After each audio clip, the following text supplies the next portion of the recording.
देखो, प्रीलिम्स की progress evaluate करना तो आसान है, वहां तो आपके प्रीलिम्स में परसेंटाइल के मॉक आ जाते हैं।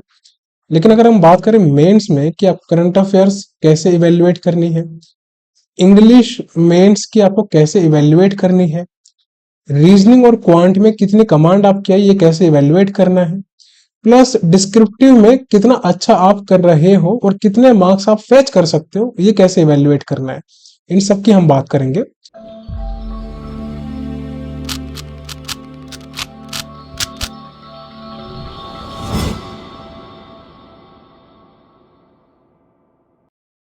Hello future officers, I hope you perfect there and doing deadly study. So आज हम डिस्कस करेंगे हमारी मोस्ट अवेटेड वीडियो के बारे में, जो कि आईबीपीएस पीओ की स्ट्रेटेजी होने वाली है आपकी। इसमें हम बात करेंगे प्रीलिम्स और मेंस दोनों की स्ट्रेटेजी के बारे में कि कंबाइंड कैसे लेके चलना है। और इस सेशन में we will be discussing about time management, क्योंकि टाइम मैनेजमेंट अगर नहीं होगा तो आप प्री और मेंस को साथ लेके नहीं चल सकते, आपको पता है, ये बहुत इंपॉर्टेंट चीज है। दूसरी चीज, लिमिटेड सोर्स। अब सोर्स क्या फॉलो करें? अगर आप गलत सोर्स फॉलो करोगे तो सर्टेनली आपका टाइम खराब होगा, और जो आउटकम आपका आना चाहिए वो आउटकम आपका हमेशा कम आएगा, और हमको क्या करना है, आउटकम ज्यादा लेके आना है। तो डिफरेंस है कि सोर्स हमेशा आप अच्छा फॉलो करो। और सबसे इंपॉर्टेंट चीज जिस पे कोई बात नहीं करता, अक्सर देखा है मैंने, वो है इवेल्युएट योर प्रोग्रेस। जी हाँ, देखो, प्रीलिम्स की प्रोग्रेस इवेल्युएट करना तो आसान है, वहां तो आपके प्रीलिम्स में परसेंटाइल के मॉक आ जाते हैं। लेकिन अगर हम बात करें मेंस में कि आप करंट अफेयर्स कैसे इवेल्युएट करनी है, इंग्लिश मेंस की आपको कैसे इवेल्युएट करनी है, रीजनिंग और क्वांट में कितनी कमांड आपकी आई ये कैसे इवेल्युएट करना है, प्लस डिस्क्रिप्टिव में कितना अच्छा आप कर रहे हो और कितने मार्क्स आप फेच कर सकते हो ये कैसे इवेल्युएट करना है, इन सब की हम बात करेंगे। तो इस वीडियो को ज्यादा लंबा नहीं करेंगे, हम थोड़ा सा कोशिश करेंगे कि कम से कम टाइम में इसको हम पूरा फिनिश कर दें। अब देखो, सबसे इंपॉर्टेंट चीज क्या है, जब भी आप कोई एग्जाम देते हो तो उसमें सबसे इंपॉर्टेंट चीज जो आपको मेंस में परेशान करती है वो है करंट अफेयर्स। ये एक ऐसी चीज है जो हमेशा आपका दिमाग खाती है। इतना सारा डेटा, इतने सारे पेजेस आपको याद करने पड़ते हैं। इसका सॉल्यूशन मैं आपको बताऊंगा, तो आप वीडियो में बने रहना, इसको पूरा देखना, और आपका इसको मैं एक ऐसा सॉल्यूशन दूंगा जो सब पे भारी पड़ेगा आपके 2024 के एग्जाम्स में, ये मेरा प्रॉमिस है आपसे। लेकिन सबसे पहले हम बात करते हैं कि टाइम मैनेजमेंट क्या करना है। तो यहाँ पर हम डिवाइड कर लेते हैं दो सेक्शन में। एक हमारा हो जाता है यहाँ पर प्रीलिम्स का, और दूसरा हमारा यहाँ पर सेक्शन हो जाता है, सेगमेंट हम बोल सकते हैं, मेंस का। अब देखो, टाइम मैनेजमेंट की बात कभी भी आती है तो एक चीज हमेशा याद रखना कि हर एक स्टेज की एक इम्पोर्टेंस है, और उस स्टेज को एडिक्वेट टाइम अलॉट करना भी सबसे इम्पोर्टेंट है। अगर आप बिगिनर हो, रिपीटर हो, रिपीटर में वो बच्चे आते हैं जो 1 साल से 2 साल से 3 साल से एग्जाम दे रहे हैं, 4 साल उनको हो गए, 5 साल हो गए, बट उनके प्री क्वालिफाई नहीं हो रहे, तो वो आते हैं हमारे किसकी कैटेगरी में, रिपीटर्स की कैटेगरी में। इनके प्री क्वालिफाई नहीं होते। दूसरा, जो बिगिनर्स है, जिन्होंने जस्ट अभी शुरू किया प्रिपरेशन या फिर शुरू करने वाले हैं, तो उनके लिए भी सेम रहेगा। तो अगर आप रिपीटर्स हो, जिनके कोई प्रीलिम्स क्वालिफाई नहीं हो पाए अभी तक कुछ कारणों से, कुछ कमियों से, या फिर आप बिगिनर्स हो, तो अगर आप बिगिनर हो तो सबसे पहले अपने कंसेप्ट को क्लियर करो, रीजनिंग के, क्वांट के, हर एक चैप्टर्स के, कि पजल कैसे बनाते हैं, डीए कैसे बनाते हैं, डायरेक्शन सेंस कैसे बनाते हैं, स्लोग्स कैसे बनाते हैं। और सोर्स बहुत अवेलेबल है, आप यूट्यूब पे जाओ, जो भी टीचर्स की वीडियो आपको समझ में आए आप उनकी वीडियोस को देख सकते हो, उनके नोट्स बनाओ और प्रैक्टिस करना शुरू करो। यहाँ पर हम बात करते हैं कि कितना कितना टाइम आपको प्रीलिम्स के लिए डिवोट करना है डेली बेसिस पे, और साथ में आपको मेंस को लेके चलना है। तो आपको 1 से 2 मॉक डेली के लगाने हैं, अगर आप रिपीटर हो या फिर बिगिनर हो। लेकिन एक कंडीशन है, अगर आप रिपीटर हो तो अभी से शुरू कर दो। रिपीटर्स अगर आप हो तो अभी से आप स्टार्ट कर सकते हो, स्टार्ट नाउ, ठीक है। अगर आप बिगिनर हो तो आपको ये जो 1 से 2 मॉक है ये आपको लगाने हैं। अगर आपका एक एटलीस्ट 50% सिलेबस कवर हो चुका है, तो डेली एक मॉक आप अभी से लगा सकते हो। अगर आपका सिलेबस 50% भी कवर नहीं हुआ, अभी जस्ट आपने शुरू ही किया है, तो आपको मॉक लगाना है जुलाई लास्ट के बाद, या फिर जुलाई लास्ट से आपको मॉक की प्रैक्टिस करनी है। ये उनके लिए है जो कि बिगिनर्स है। और जो बच्चे जिनके प्रीलिम्स क्वालिफाई हो जाते हैं आराम से, तो आप अल्टरनेट डे पे, जो स्टूडेंट्स जिनके प्रीलिम्स क्वालिफाई हो जाते हैं हमेशा, तो अल्टरनेट डे पे आप प्रैक्टिस कर सकते हो एक मॉक की। आईबीपीएस पीओ, एसबीआई पीओ, या कोई भी आप मॉक लगाना चाहते हो, चाहे वो क्लैरिकल का हो या फिर पीओ का हो, आपको बेनिफिट सेम ही करेगा। और इसमें पूरे प्रोसेस में अगर हम बिगिनर्स को हटा दें, तो बिगिनर्स के अलावा जो रिपीटर्स है और जो स्टूडेंट्स जिनके प्री क्वालिफाई हो जाते हैं, उनको अगर एक मॉक लगाते हैं प्लस उसका एनालिसिस में लगभग लगभग आपको 1.5 घंटा लगेगा। कितना लगेगा? 1.5 घंटे का टाइम लगेगा। अगर आप बिगिनर्स हो तो यही टाइम आपका इंक्रीज होके 2.5 घंटे भी जा सकता है। तो ये दोनों अलग चीजें हैं, इनको फोकस करना। ये स्पेसिफिकली उनके लिए है जो कि बिगिनर्स है, ठीक है, इनके लिए है ये। 2.5 घंटे तक एक मॉक लगाने के बाद 1 घंटा 1.5 घंटा उसका एनालिसिस भी करना है। 2 घंटे और लग सकते हैं, 3 घंटे भी हो सकते हैं, बट वो टाइम आपको अलॉट करना ही पड़ेगा। और बाकी जो स्टूडेंट्स हैं वो एक मॉक में 1 घंटा लगाओ और आधा घंटा उसका एनालिसिस करो, इतना सफिशियंट है। अगर एनालिसिस में और टाइम लग जाता है तो 1 घंटा और एक्स्ट्रा देना है, उससे ज्यादा टाइम नहीं देना आपको। यानी कि मैक्सिमम आपका 2 आवर्स तक जाना चाहिए, इससे ज्यादा बिल्कुल नहीं टाइम देना। आइडियली टाइम आपका 1.5 घंटा कंपोजिट रहेगा। तो ये आपका प्रीलिम्स का रहेगा। प्रीलिम्स इंपॉर्टेंट है, लेकिन हमको अभी इतना ज्यादा फोकस नहीं करना है इस पे कि कंप्लीटली हम प्री के पीछे पड़े हुए हैं। उसका टाइम आएगा हमारा जुलाई के बाद, आई विल टेल यू, अलग से मैं वीडियो लेके आऊंगा। अभी आपको फोकस करना है सिर्फ 20% अपने प्री पे और 80% मेंस पे। ये मैं बात कर रहा हूँ जुलाई लास्ट तक की।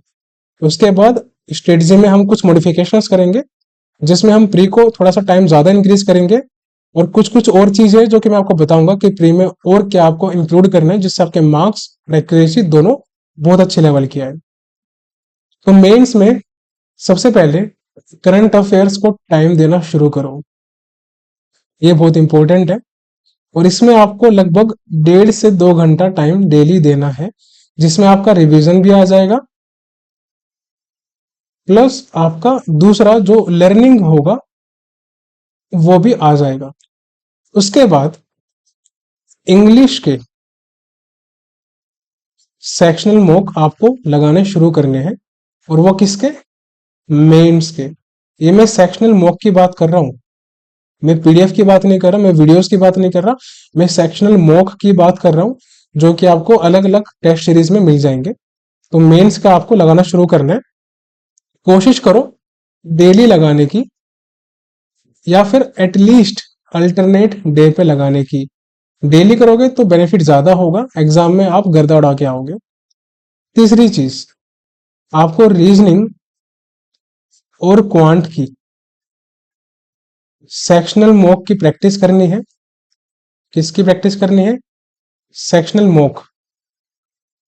और ये डेली नहीं करनी, ये आपको अल्टरनेट डे पे करनी है। यानी कि आपको रीजनिंग और क्वांट की प्रैक्टिस एक साथ नहीं करनी। जैसे आज आपने रीजनिंग किया, कल quant, then reasoning, then quant, then reasoning and then quant, Sunday को ऑफ ले लो। तो ये आपकी स्ट्रेटेजी होगी रीजनिंग क्वांट की। चौथी चीज जो कि मैं बताने वाला हूं वो है इंग्लिश के बारे में, कि आपको इंग्लिश का एडिटोरियल अभी से रीड करना शुरू करना है, और इसकी समरी भी लिखनी शुरू करनी है। और इसकी डिटेल्ड वीडियो मैंने बनाई थी, तो आपको यूट्यूब पे मिल जाएगी, हाउ टू इम्प्रूव इंग्लिश। और वहां से आप इसको समझ के पूरा और फिर इम्प्लीमेंट करना शुरू करो। तो इंग्लिश का एडिटोरियल डेली करो। और कहाँ से करना है? तो पर्सनली जो मेरा फेवरेट है वो हिंदुस्तान टाइम्स है न्यूज़पेपर, या फिर इंडियन एक्सप्रेस। इन दोनों में से आप कोई भी फॉलो कर सकते हो। अगर आपकी इंग्लिश ज्यादा अच्छी नहीं है, यानी कि ज्यादा आपको डिफिकल्टी होती है समझने में, तो आप हिंदुस्तान टाइम्स प्रीफर करो।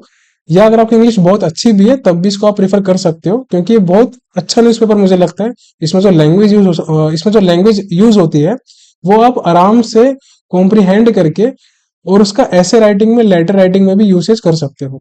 बाकी इंडियन एक्सप्रेस अगर आपको लगता है कि आप बोर हो गए हिंदुस्तान टाइम से तो आप ये भी प्रीफर कर सकते हो, या फिर आप द हिंदू अगर करना चाहते हो तो आपकी इच्छा है, वो भी आप कर सकते हो, वो आप पे डिपेंड करता है। पांचवी चीज जो आपको इसमें ऐड करनी है, जो कि यहाँ पर मिस हो गई हमारी, वो है अर्थमेटिक की प्रैक्टिस। अर्थमेटिक के कोई भी 6-7 चैप्टर्स आपको स्ट्रॉन्ग करने हैं। इन पे डेली आपको 1 आवर का टाइम डिवोट करना है एनी हाउ, बस ये ध्यान रखना। अभी से करना शुरू कर दो, ताकि जब आपका आरआरबीपीओ का मेंस होता है सितंबर लास्ट में, तब तक आपका एक लेवल अच्छा बिल्डअप हो जाए।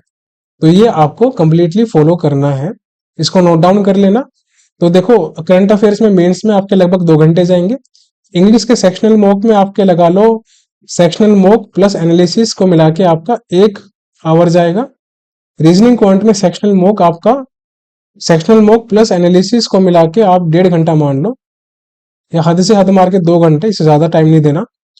बाकी इंग्लिश एडिटोरियल प्लस समरी के अंदर आप 30 मिनट्स मान के चलो। तो ये आपका कंपोजिट टाइम हो चुका है 2, 3, 4, 5, लगभग 5.5 घंटे से लेकर 6 घंटे। ये आपको टाइम देना ही पड़ेगा अगर आपको ब्रिलियंट मार्क्स से मेंस क्वालिफाई करना है। और प्री में जो आपका टाइम अलॉट होगा वो लगभग आपका 2 से ढाई घंटे होने वाला है एट मैक्स, इससे ज्यादा नहीं। 2 मॉक नहीं कर पा रहे डेली के तो 1 मॉक लगा लो, लेकिन कंसिस्टेंट रहो, बस ये सबसे इंपॉर्टेंट है। तो आपकी जो पूरी स्ट्रेटेजी रहेगी ये फिनिश हो जाएगी कितने आवर्स में? 8 आवर्स में पूरी स्ट्रेटेजी आपकी फिनिश हो जाएगी डेली बेसिस की। इतना मेंटेन रखो जुलाई लास्ट तक, उसके बाद हम अलग स्ट्रेटेजी लेके आएंगे मेंस के लिए स्पेसिफिकली। अब हम बात कर लेते हैं थोड़ा सा एक इंपॉर्टेंट सेगमेंट के बारे में कि लिमिटेड सोर्स क्या होने चाहिए आपके। पहले हम बात करते हैं प्री और मेंस के मॉक की। चाहे आपका प्री का मॉक हो या फिर आपका मेंस का मॉक हो, तो आपको जो कि मैं रिकमेंड करूंगा, जो कि लाइक मेरा फेवरेट है पर्सनली, वो है ओलिव बोर्ड का मॉक और स्मार्ट कीड़ा। ये दोनों मुझे बहुत अच्छे मॉक लगते हैं। इनके जो लेवल है क्वेश्चन के वो ब्रिलियंट है, क्योंकि वो एग्जाम ओरिएंटेड लेवल है। ये कोई स्पॉन्सर्ड वीडियो नहीं है, ये मेरा एक्सपीरियंस है जो कि मैं आपको बता रहा हूँ। अपनी प्रिपरेशन में कम से कम ओलिव बोर्ड को जरूर इंक्लूड करना अपने मॉक टेस्ट में। उसके बाद जितने मॉक टेस्ट बचते हैं, चाहे वो गाइडली का हो या फिर वो टेक्स्ट बुक हो, काफी बच्चे टेक्स्ट बुक भी यूज करते हैं देखा है मैंने, या फिर प्रैक्टिस मॉक हो, तो जो आपको यूज करना है वो कर सकते हो, लेकिन ओलिव बोर्ड जरूर ऐड करना। और अगर दोनों ऐड कर सकते हो तो बहुत अच्छा है, ब्रिलियंट है। उसके बाद करंट अफेयर्स में, तो देखो करंट अफेयर्स में आप राइट अप्रोच को फॉलो करो। मैं आपको प्रॉमिस करता हूं कि अगर आप मुझे कंसिस्टेंटली फॉलो करोगे और राइट अप्रोच की नोट्स पीडीएफ करंट अफेयर्स की फॉलो करोगे, तो आपके टॉपर्स में मार्क्स आएंगे, ये मेरा आपसे प्रॉमिस है। लेकिन एक कंडीशन है मेरी, टॉपर्स में मार्क्स तो आपके आएंगे आएंगे, प्लस आपका कॉन्फिडेंस एग्जाम टाइम में हमेशा हाई रहेगा। बट अब मेरी कंडीशन सुन लो। वो कंडीशन ये है कि आपको हर एक सीएन नोट्स पीडीएफ का 8 से 10 बार रिवीजन करना है। इतना नहीं किया तो ये आपकी मिस्टेक है, फिर कोई भी जिम्मेवार नहीं है आपके क्वेश्चंस का रॉन्ग होने में। तो ये ध्यान रखना, अगर ब्रिलियंट मार्क्स चाहिए तो 8 से 10 बार रिवीजन जरूर करना है। ये मैं रिवीजन की बात कर रहा हूँ। और जितने भी सेशन, जितने भी लेक्चर्स होते हैं करंट अफेयर्स के, उसकी वीकली और मंथली नोट्स पीडीएफ ग्रुप में सेंड की जाती है। आपको नोट्स अलग से नहीं बनाने, मेरी बात दोबारा सुनो अच्छे से, आपको अपने करंट अफेयर्स के नोट्स नहीं बनाने। नोट्स पीडीएफ में आपको सब कुछ मिल जाएगा, बस आप उसका प्रिंट आउट निकलवाओ, या उसको आप अगर लैपटॉप पे मोबाइल पे आपको रीड करना है तो वैसे रीड कर सकते हो, आप पे डिपेंड करता है। लेकिन प्रिंट आउट निकलवा के उसका रिवीजन अच्छे से हो पाता है। ज्यादा नहीं, आपकी मंथली पीडीएफ जो होगी करंट अफेयर्स की, वो मैक्सिमम 60 पेजेस में पूरी कवर हो जाएगी। अभी हमारी अप्रैल की जो करंट अफेयर्स थी, आप जाके ग्रुप में देखना, वो 55 पेजेस के अंदर अंदर पूरी अप्रैल की फिनिश हो चुकी है। और उससे बाहर क्वेश्चन आना नेक्स्ट टू इम्पॉसिबल है अगर उस मंथ में से पूछा जाए तो। बाकी तो एग्जामिनर कुछ भी पूछ सकता है जनवरी से, फेब से, दिसंबर 2023 से, लेकिन जितना मैं करवा रहा हूँ ना, उतने न्यूज में से, उतने टॉपिक्स में से मैं इतना इन डेप्थ जाके न्यूज को कवर करवाता हूँ कि आपको जरूरत पड़ेगी ही नहीं दूसरा सोर्स फॉलो करने की। एक सोर्स को फॉलो करो, फिर मल्टीपल सोर्स से क्विज अटेम्प्ट करो, बस इतना कर लेना। और रिवीजन को हमेशा कंसिस्टेंटली करते रहना है, ये सबसे इंपॉर्टेंट है। उसके बाद हमने अभी बात की मॉक के बारे में, और अब हम बात करेंगे, तो हमने अभी मॉक के बारे में बात की, प्री और मेंस, फिर हमने बात की करंट अफेयर्स के बारे में। अब आप सुन लो एक इंपॉर्टेंट चीज जो कि बच्चे मिस कर जाते हैं, डिस्क्रिप्टिव की प्रिपरेशन कैसे करनी है। बाकी रीजनिंग क्वांट का जो मैंने बताया था आपको, रीजनिंग क्वांट और इंग्लिश का सेक्शनल मॉक, वो आपको कोई भी मॉक से लगा सकते हो, लेकिन ओलिव बोर्ड को और स्मार्ट किडा को जरूर जरूर रखना। एटलीस्ट दोनों में से ओलिव बोर्ड तो जरूर रखना, बाकी आप किसी भी सोर्स से लगाओ, वो आपकी मर्जी है। डिस्क्रिप्टिव के लिए मैंने आपको बताया था कि इंग्लिश का जो एडिटोरियल है वो डेली रीड करना शुरू करो, एक करना है, ठीक है, एनी वन, एक तो करना ही करना है, बाकी आप पे डिपेंड है। उसके बाद जब आप इसको रीड कर लोगे तो उसकी समरी लिखनी है आपको। ये जो समरी लिखनी है ना, ये आपको 70 टू 100 वर्ड्स में लिखनी है। और इस समरी लिखते टाइम अब एक चीज जो सबसे इंपॉर्टेंट है वो ये है कि आपको न्यूज़पेपर को या उस आर्टिकल को दोबारा नहीं देखना। आप उसको एक बार दो बार रीड करके समझ लो कि वो कहना क्या चाह रहे हैं। उसके बाद अपने माइंड में चीजें फ्रेम करके, और जितना आपको समझ में आ रहा है, आपके माइंड में आ रहा है, वो लिखना शुरू करो। और इसमें आपको ग्रामेटिकल मिस्टेक नहीं देखनी, ठीक है, आपको ग्रामेटिकल मिस्टेक नहीं देखनी। आपको सेंटेंस का स्ट्रक्चर ज्यादा फोकस नहीं करना, ठीक है। सिंपल शॉर्ट सेंटेंस बनाने हैं, शॉर्ट एंड सिंपल सेंटेंस का स्ट्रक्चर आपको बनाना है, ये याद रखना। और तीसरी चीज, किसी भी ऑनलाइन ग्रामर चेकर से, ऑनलाइन ग्रामर चेकर से ऐसे को या अपनी समरी को, ऐसे या समरी कुछ भी बोल लो, समरी बोल लेते हैं, इसको आपको इवेल्युएट नहीं करना, यानी कि इसको चेक नहीं करना। ये सबसे बड़ी मिस्टेक बच्चे करते हैं। हर एक सॉफ्टवेयर की एक अलग इंपॉर्टेंस होती है, बट एग्जाम में, एग्जाम की जो डिमांड है वो ये है कि आप एवरेज लिखो और उसी में शॉर्ट सेंटेंस का यूज करो, ग्रामेटिकल मिस्टेक कम से कम करो। लेकिन अब जो सबसे इंपॉर्टेंट चीज है, आपको स्पेलिंग पे ध्यान देना है, स्पेलिंग पे फोकस करना है आपको, स्पेलिंग मिस्टेक नहीं होनी चाहिए। अब जैसे स्पेलिंग की मान लो स्पेलिंग है, अगर मैं SPALING लिख रहा हूं तो ये स्पेलिंग हो जाएगी, ये गलत हो जाएगा। तो आपको पता होना चाहिए कि स्पेलिंग की जो स्पेलिंग होती है वो SPELLING होती है। इस तरीके से आपको ध्यान रखना है लिखते टाइम, बस स्पेलिंग का ध्यान रख लो, बाकी काम आसान हो जाएगा। तो ये कुछ इंपॉर्टेंट बातें थी। अब हम बात करते हैं इवेल्युएट योर प्रोग्रेस, ये कैसे करना है, जो कि बहुत लोग मिस कर जाते हैं बताने में। देखो, प्रोग्रेस को इवेल्युएट करना प्रीलिम्स में तो आसान होता है, जब आपके परसेंटाइल मॉक में आते हैं you will get to know कि आप कितने बच्चे से आगे हो। अगर आपका प्री के मॉक में, मान लो आपने प्री का मॉक लगाया और आपका परसेंटाइल 90% आया, परसेंटाइल की बात कर रहा हूं मैं, किसकी, परसेंटाइल की। तो इस 90% में आपको पता है कि आप 90% बच्चों से आगे हो, लेकिन जब मेंस की बात आती है तो कैसे इवेल्युएट करना है। देखो, करंट अफेयर्स में अगर आप रिवीजन करते रहोगे तो ऑटोमेटिकली आपको फील हो जाएगा कि आप सही ट्रैक पे हो। फिर जब आप करंट अफेयर्स में क्विज अटेम्प्ट करोगे अलग अलग प्लेटफॉर्म से, वहां पर जो ऑथेंटिक क्वेश्चंस आएंगे जो कि एग्जाम लेवल के रिगार्डिंग होंगे, वहां से आप उसको ऑब्जर्व कर लोगे, एनालाइज कर लोगे कि आपको कितना आता है और कितना नहीं आता। अब जो फालतू की न्यूज होती है लाइक डेज की ओबिचुअरीज वगैरह, ये सब करने की आवश्यकता नहीं है, इसमें टाइम खराब नहीं करना। जितना मैं करवा रहा हूँ उसको फॉलो करो, और मैं आपको प्रॉमिस करता हूँ अगेन कि आपके मार्क्स टॉपर्स में आएंगे, बट रिवीजन जरूर करना 8 से 10 बार।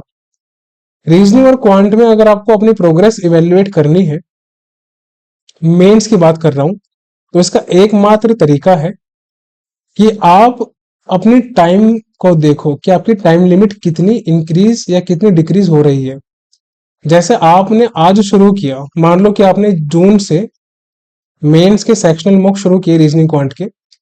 अब उस सेक्शनल मॉक में आप एक पजल में टाइम ले रहे हो लगभग 25 मिनट का, लेकिन ऐसे ही पजल में अगस्त आते आते आपने फिनिश कर दी सेम टाइप की पजल 15 से 16 मिनट में, तो यहां से इसको आप ट्रैक कर सकते हो। और ये ट्रैक कैसे करना है, स्टॉप वॉच का यूज कर सकते हो आप। लेकिन स्टॉप वॉच का यूज कब करना है, ये आप स्टॉप वॉच का यूज तब कर सकते हो जब आप एटलीस्ट फेमिलियर हो जाओ मॉक टेस्ट से। यानी कि कम से कम आपको 2 से 3 वीक बिना स्टॉप वॉच के प्रैक्टिस करनी है। ठीक है, विदाउट स्टॉप वॉच आपको प्रैक्टिस करनी है।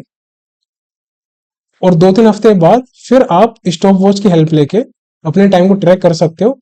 और इस पूरी प्रोग्रेस को एक अलग से शीट पे ट्रैक कर सकते हो, लिख सकते हो कि इस वाले सेक्शनल मॉक 1 में, ओलिव बोर्ड में, रीजनिंग में आपको कितना कितना टाइम लगा, पजल में कितना टाइम लगा, और अगर क्वांट का है तो फिर डीआई में कितना टाइम लगा आपको। इस तरीके से आप नोट डाउन कर सकते हो। और कितने आपके मार्क्स हैं वो भी आप नोट डाउन कर सकते हो। तो ये एक तरीका होता है अपनी प्रोग्रेस को इवेल्युएट करने का। क्योंकि मेंस एग्जामिनेशन में आप कभी भी स्पीड से क्वेश्चंस सॉल्व नहीं कर पाओगे, ये बात ध्यान रखना। वहां पर आपको स्पीड को स्लो करना पड़ेगा और आपको स्टेप बाय स्टेप हर एक चीज को कनेक्ट करते हुए वो क्वेश्चंस को सोल्व करना है। ये इंपॉर्टेंट है, राइट। दूसरी चीज है, मेंस में एक्यूरेसी बहुत इंपॉर्टेंट होती है। और एक्यूरेसी में वही बच्चे एक्सेल कर पाते हैं जो कंसिस्टेंटली प्रैक्टिस के टच में रहते हैं। इसलिए मैंने बोला अल्टरनेट डे पे आपको सेक्शनल मॉक की प्रैक्टिस करनी है। अब एक, मुझे पता है काफी बच्चों के माइंड में एक डाउट रहेगा कि सर क्या हम रीजनिंग या फिर क्वांट की प्रैक्टिस मेंस की, किसकी, मेंस की वीडियोस से कर सकते हैं क्या? तो बिल्कुल कर सकते हो। आप वीडियो को पॉज कर देना और पॉज करने के बाद खुद से ट्राई करना। और बन गया तो बहुत अच्छा है, नहीं बना तो जाके आप उनकी अप्रोच देख सकते हो। और बन गया, आपने बहुत टाइम लिया, तब भी जाके आप अप्रोच देख सकते हो कि सर ने कैसे समझाया और कैसे इसको सोल्व किया। इंग्लिश में प्रोग्रेस ट्रैक करने का जो एकमात्र टूल है वो है आरसी सोल्व करना मेंस के। अगर आप मेंस आरसी को सोल्व कर पा रहे हो और 5 क्वेश्चंस में से आप 4 क्वेश्चंस या कम से कम 3 क्वेश्चन 100% एक्यूरेसी से सोल्व कर पा रहे हो तो आप एकदम सही ट्रैक पे हो। बस ये याद रखो, आरसी एक ऐसी चीज है जो आपको रिवील करती है कि आपकी इंग्लिश में अंडरस्टैंडिंग एंड कॉम्प्रीहेंडिंग एबिलिटी कितनी डेवलप हुई है। कौन सी ability? Understanding plus comprehending ability. इस पे फोकस करना है आपको कंप्लीटली। और एक बात ध्यान रखना, एक एग्जाम का स्ट्रक्चर सुन लो। प्री का तो स्ट्रक्चर आपको पता ही है, 30 क्वेश्चन 30 नंबर के इंग्लिश में आते हैं और 35-35 क्वेश्चन क्वांट और रीजनिंग में आते हैं, 35-35 मार्क्स के, टोटल 100 मार्क्स का। लेकिन मेंस में 40 प्लस 25 मार्क्स का ये आपका इंग्लिश रहता है। ये मैं बात कर रहा हूं किसकी? IBPS PO मेंस की। 40 में आपका ऑब्जेक्टिव रहता है 40 मार्क्स का, ये मैं मार्क्स की बात कर रहा हूँ, ठीक है। और 25 में आपका डिस्क्रिप्टिव रहता है। तो 65 मार्क्स में से आपको मैक्सिमम जितना आप स्कोर फैच कर सकते हो उतना स्कोर फैच करो। इसलिए इंग्लिश पे कमांड करना बहुत जरूरी है। करंट अफेयर्स में आपके 40 क्वेश्चंस आते हैं 40 मार्क्स के। और believe me, current affairs tough नहीं होता, बस एक फियर क्रिएट कर रखा है बच्चों के दिमाग में। इतना सारा बंडल देके, कंपाइलेशन देके, एक डिक्शनरी आपको थमा दी जाती है हर एक महीने की 250, 300, 400 पेजेस की, जो कि इरिलीवेंट है। मेरा मानना है कि हर एक मंथ की पीडीएफ, जो नोट्स पीडीएफ होती है, वो 50 से 60 पेजेस में फिनिश हो जाती है। और उसमें से कुछ भी क्वेश्चन आता है आपके एग्जाम में उस मंथ में से, उसमें से नहीं छूटेगा, इतनी श्योरिटी है। बाकी इसको चेक करना है तो जो बच्चे फॉलो कर रहे हैं कंटेंट ऑलरेडी राइट अप्रोच का, उनसे आप पूछ सकते हैं। उनके मार्क्स क्विज में आप देख सकते हैं। तो 40 मार्क्स में से आपको टारगेट करना है कि 20 प्लस मार्क्स तो आपके करंट अफेयर्स में आने ही चाहिए। मैं करंट अफेयर्स की बात कर रहा हूँ। और अगर आपने कंसिस्टेंटली मुझे फॉलो कर लिया तो 30 और 30 प्लस मार्क्स भी आपके करंट अफेयर्स में आ सकते हैं, राइट। उसके अलावा ये तो हमारी बात थी कि 65 मार्क्स प्लस 40, ये 105 जो मार्क्स है वो आपके इंग्लिश और करंट अफेयर से आते हैं। और इसमें से जो बच्चा मैक्सिमम स्कोर उठा लेगा वो लीड जनरेट कर लेगा मेंस में, और उसके सिलेक्शन के चांसेस बहुत ज्यादा हो जाते हैं कंपैरेटिवली उन बच्चों से जिनकी इंग्लिश पे कमांड अच्छी नहीं है और जिनकी कमांड करंट अफेयर्स में भी अच्छी नहीं है। आप कहां से स्कोर फैच करोगे? एक एग्जांपल ले लो समझने के लिए, अगर आपको शायद बिलीव ना हो तो देखो। मान लो एक स्टूडेंट है, स्टूडेंट ए नाम से, उसके इंग्लिश में 40 प्लस 25, टोटल 65 मार्क्स में से उसके जो मार्क्स आए, तो 40 में से उसके मार्क्स आते हैं, मान लेते हैं 12, प्लस ऐसे और लेटर राइटिंग में उसके मार्क्स है 12। तो यहां पर उसके लगभग 24-25 मार्क्स आते हैं, कितने में से? 65 में से। दूसरी तरफ एक हमारा स्टूडेंट है, स्टूडेंट बी, इसके जो मार्क्स आते हैं वो ऑब्जेक्टिव में से इसके 25 आते हैं और डिस्क्रिप्टिव में इसके 17 या 18 आते हैं। इसको आप ऐड कर लो, इसके राउंड अबाउट 42, 43, इवन 45 तक भी मार्क्स जा सकते हैं आउट ऑफ 65। तो कितने की लीड जनरेट हो गई इसकी? लगभग 20 मार्क्स की लीड इसने यहां से जनरेट कर ली अपनी, ये याद रखो। अब दूसरी बात, ये तो हमने बात की करंट इसकी इंग्लिश के बारे में, ये हमने इंग्लिश के बारे में बात की थी, यहाँ पर मैं लिख देता हूँ, ये इंग्लिश का स्ट्रक्चर है। अब दूसरी तरफ एक स्टूडेंट जो कि करंट अफेयर्स में compete कर रहा है आपसे, इसकी बात कर लेते हैं। सो स्टूडेंट ए है जिसने 40 मार्क्स में से, 40 क्वेश्चन में से जो उसके मार्क्स आए वो आए 8 से लेकर 12 के बीच में, ठीक है। 12 भी तब आएंगे जब वो अच्छे से अवॉइड करेगा, वरना इससे भी कम आ सकते हैं, उसके 6, 7, 8 ऐसे मार्क्स आते हैं। दूसरी तरफ एक स्टूडेंट है, अगेन स्टूडेंट बी, जिसके जो मार्क्स आते हैं 40 में से वो कम से कम 20 आते हैं, और 20 से 30 की रेंज में लगा लो आप। तो यहाँ पर सिंपल सिंपल कितना गैप आ गया? अगर उसके मार्क्स 20 भी आते हैं तब भी उसका गैप आपका यहाँ पर 10 प्लस तो आराम से आ गया। अगर उसके मार्क्स 25 आ गए मान लो इसके बी के, तो 25 में यहाँ पर जो डिफरेंस आएगा वो 15 प्लस का आएगा। अगर इसके मार्क्स 30 के आसपास आ गए तो 20 का डिफरेंस यहाँ पर आ जाएगा। तो आप देख सकते हो कि इंग्लिश और करंट अफेयर से इसने आपको 35 से लेकर 40 मार्क्स पीछे कर दिया। अब कॉमन सेंस की बात है, सिलेक्शन किसका होगा इंटरव्यू के लिए और किसके चांस ज्यादा है सिलेक्शन लेने के, वो आपको दिख रहा होगा। जो हमारा स्टूडेंट बी है उसके चांस ज्यादा है सिलेक्शन लेने की। अब हम बात करते हैं रीजनिंग क्वांट की। तो स्टूडेंट ए है, रीजनिंग भी हमारी 60 मार्क्स की आती है, प्लस क्वांट भी हमारी 60 मार्क्स की आती है। सो टोटल जो हमारा होता है 120 नंबर होता है। अब स्टूडेंट ए के रीजनिंग में से मान लेते हैं आईबीपीएस पीओ में आपका जो रीजनिंग और क्वांट है वो मॉडरेट लेवल का आता है। तो स्टूडेंट ए का रीजनिंग और क्वांट अच्छा है, ऐसा हम सपोज करके चलते हैं। तो यहाँ पर वो कंबाइंड जो स्कोर फैच कर लेता है वो 120 में से 40 से 50 स्कोर फैच कर लेता है, ठीक है।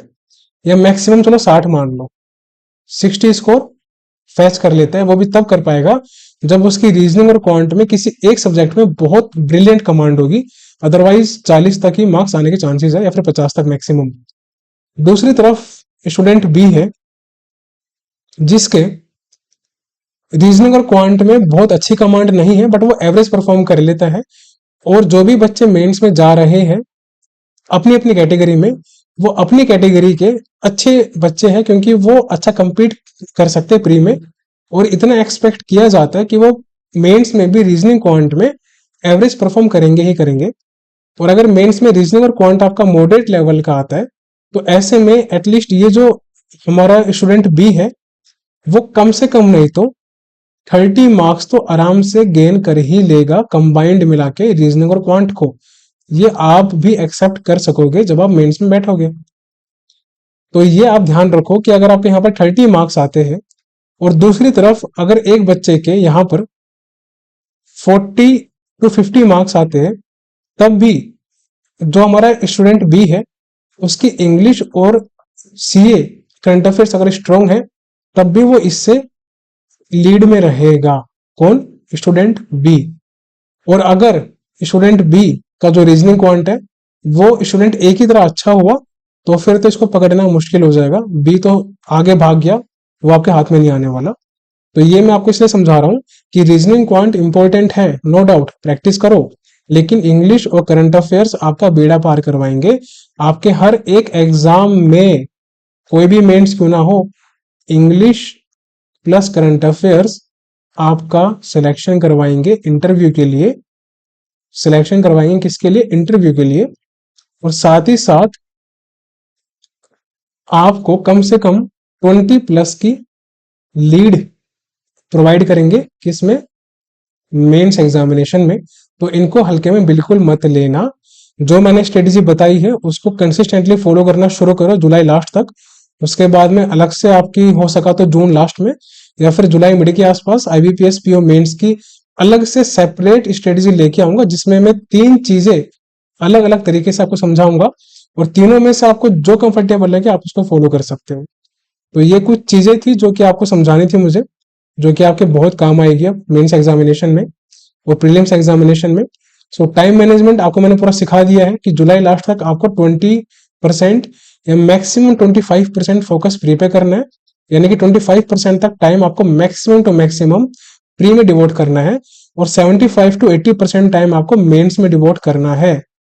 और अगर आप बिगिनर हो, तो बिगिनर जो स्टूडेंट्स है वो अपने प्री के कंसेप्ट पहले आप क्लियर करो। अगर आपको कुछ भी नहीं आता तो अपना 70% टाइम आप प्री में लगाओ। ये मैं बात कर रहा हूँ बिगिनर्स की, ठीक है? तो 70% टाइम आप अपना प्री में लगाओ, अपने कंसेप्ट को क्लियर करो, और जब आपके कंसेप्ट क्लियर हो जाए जुलाई लास्ट तक, फिर आप प्री में 30 या मैक्सिमम 40% टाइम भी अलॉट कर सकते हो।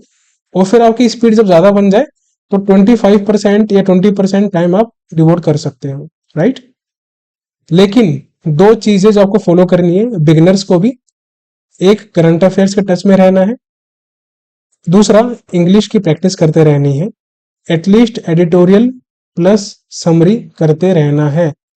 इसका बेनिफिट आपको मॉक में पता लग जाएगा आफ्टर अ फ्यू वीक्स। सो ये चीजें कंसिस्टेंटली फॉलो करना शुरू करो, और एग्जाम निकालना टफ नहीं है, बस एक अच्छी स्ट्रेटजी की नीड होती है, वो मैं आपको समझा चुका हूँ पूरी स्टेप बाय स्टेप। फिर भी कोई डाउट होता है या कुछ छूट गया है इस स्ट्रेटेजी के अंदर, तो मैं दोबारा से एक वीडियो लेके आ जाऊंगा, आप फिक्र मत करो। और अगर फिर भी कोई डाउट आपके हैं मेंस के रिगार्डिंग, तो आप मेरे से कमेंट में पूछ सकते हो। तो या तो मैं उस पर वीडियो अलग से बना दूंगा या फिर मैं आपको वहीं पे रिप्लाई दे दूंगा। आई विल ट्राई कि अगर कोई ऑथेंटिक ऐसा डाउट होगा मेंस के रिगार्डिंग, तो उसके ऊपर मैं अलग से आपका लेक्चर बना दूंगा, राइट? तो ये आप फॉलो करना शुरू करो। भी आपके पास 8 वीक्स का टाइम है जुलाई लास्ट तक। जुलाई लास्ट तक आप कंप्लीटली इसी स्ट्रेटजी को फॉलो करना, और रिजल्ट आपको 100% मिलेगा। और डिस्क्रिप्टिव की प्रैक्टिस कैसे करनी है, क्या क्या चीजें हमको फोकस करना है उसमें, उसके ऊपर भी मैं एक वीडियो बना चुका हूं अबाउट फॉर्मल लेटर राइटिंग, तो वो जाके देख लेना। फॉर्मल लेटर टू एडिटर, उसमें मैंने पूरा समझाया कि कैसे आपको एक लेटर फ्रेम करना पड़ता है when it comes to writing to the editor, right? उसके अलावा ऐसे राइटिंग कैसे लिखना है, कैसे उसको फ्रेम करना है, वो भी मैं आपको डिटेल में समझा दूंगा।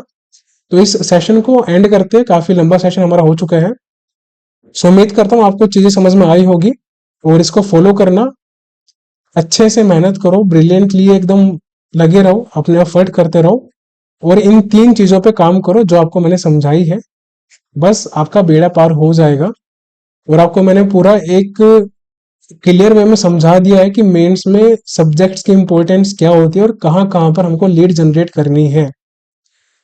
तो मिलते हैं जल्दी सी नेक्स्ट सेशन में, नेक्स्ट वीडियो में, फ्यूचर ऑफिसर्स। अभी के लिए bye bye, take care and study hard.